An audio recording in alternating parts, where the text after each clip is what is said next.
अगर आज मैं इंट्राडे से पैसे कमाना चाहता हूं तो मेरे पास तो बहुत सारे स्टॉक्स हैं, सबके चार्ट तो मैं खोल करके इस तरीके से चेक नहीं कर पाऊंगा, तो मैं किस में पैसे लगाऊं। एक चीज मैं कर सकता हूं कि अगर कोई फिल्टर हो तो मैं फिल्टर लगा दूं और उसके बाद चुनिंदा स्टॉक्स में से चेक कर लूं कि भाई मुझे कौन सा पसंद आया, मुझे किस पर पैसे लगाने हैं। और इसके लिए ग्रो पर आप इंट्राडे स्क्रीनर लगा सकते हो। कैसे? आप होम पेज पर हो, नीचे की तरफ जाओ, यहाँ पर आपको टॉप इंट्राडे का सेक्शन मिलेगा जिसमें 3-4 आपको शेयर्स दिखाई देंगे, लेकिन आपको इनमें से नहीं चुनना है, आपको इंट्राडे स्क्रीनर वाला बटन दिखाई देगा यहाँ पर, ये देखिए, इस पर आपको क्लिक करना है। जैसे ही आप क्लिक करते हो आपको यहाँ पर सॉर्टेड बहुत सारी चीज़ें दिखाई देगी। अब कुछ फिल्टर मैंने लगा रखे हैं जिसकी वजह से यहाँ पर इतनी लिस्ट दिख रही है। अगर हम क्लियर करेंगे सारे फिल्टर्स को तो आपके सामने बहुत सारे आ जाते हैं। अब आपको यहाँ पर फिल्टर अप्लाई करना है, तो यहाँ पर बटन दी गई है फिल्टर की, इस पर आप क्लिक करो। क्लिक करने के बाद सबसे पहले आता है सॉर्ट बाय। उसमें वॉल्यूम के हिसाब से, मार्केट प्राइस के हिसाब से, प्राइस चेंज, एक दिन में प्राइस चेंज कितना हो उसके हिसाब से, मार्केट कैप के हिसाब से आप सॉर्ट कर सकते हो। अभी मैंने वॉल्यूम के हिसाब से करा है कि आज के दिन सबसे ज्यादा वॉल्यूम किसमें आया। दूसरा price change in last 5 minute. अभी प्राइस चेंज है मोर देन 1% का फिल्टर लगाना है आपको।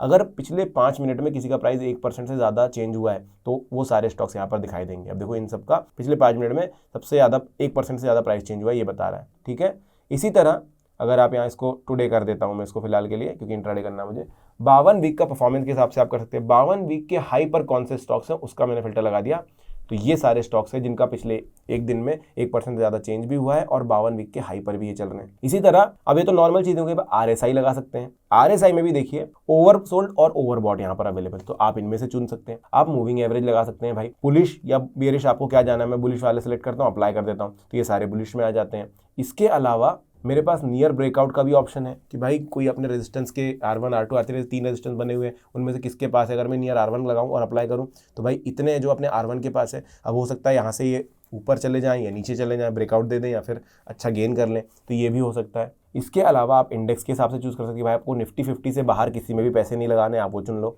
है ना। तो ये यहाँ पर है इंडेक्स। सेक्टर वाइज भी है कि आप इसी पर्टिकुलर सेक्टर में आप पैसे लगाना चाहते हैं तो वो भी आप चुन सकते हैं, फिर मार्केट कैप के हिसाब से चुन सकते हैं। अब बाहर आकर देखेंगे तो आपके लिए फिल्टर्ड 4-5 स्टॉक्स होंगे जो आपके हिसाब से सही है, जिनमें आप पैसा लगाना चाहते हो। अब इनके जाकर के आप ऐसे क्लिक करो और चार्ट देख लो। ये देखो R1 के पास था, फिर इसका चार्ट देखूंगा, ये इस तरीके से कुछ बना रहा है। यहाँ पर आप चेंज कर दो, 5 मिनट की कैंडल को आप बना सकते हो भाई, जैसे 1 घंटे की बना दी मैंने। कुछ इस तरीके का हाल चल रहा है फिलहाल आज के दिन में। अब आपका विंडो जितने बड़ा भी है उस पर आप पैसे लगा करके इसमें पैसे कमा सकते हैं। अब यहाँ पर आप चार्ट देख लो, आपको वॉल्यूम देखना है आप वॉल्यूम देख लो। यहाँ पर अगर वॉल्यूम देखने के लिए जाओगे तो आपको नीचे की तरफ वॉल्यूम दिखाई देगा कि भाई चलो पिछले 1 घंटे में तो बाइंग हुई है, लेकिन उससे पहले सेलिंग हो रही थी, जो भी था आप अपने हिसाब से सेट कर सकते हैं। तो इस तरीके से स्क्रीनर का इस्तेमाल करके आप अपने सर्च को काफी फिल्टर रख सकते हैं और आपको इंट्राडे स्टॉक सेलेक्ट करने में भी काफी मदद मिलती है। अब इसके अलावा कोई क्वेश्चन आपके मन में तो कमेंट सेक्शन में जरूर बताइएगा। वीडियो अच्छा लगा तो लाइक सब्सक्राइब जरूर कर दीजिएगा। Thank you.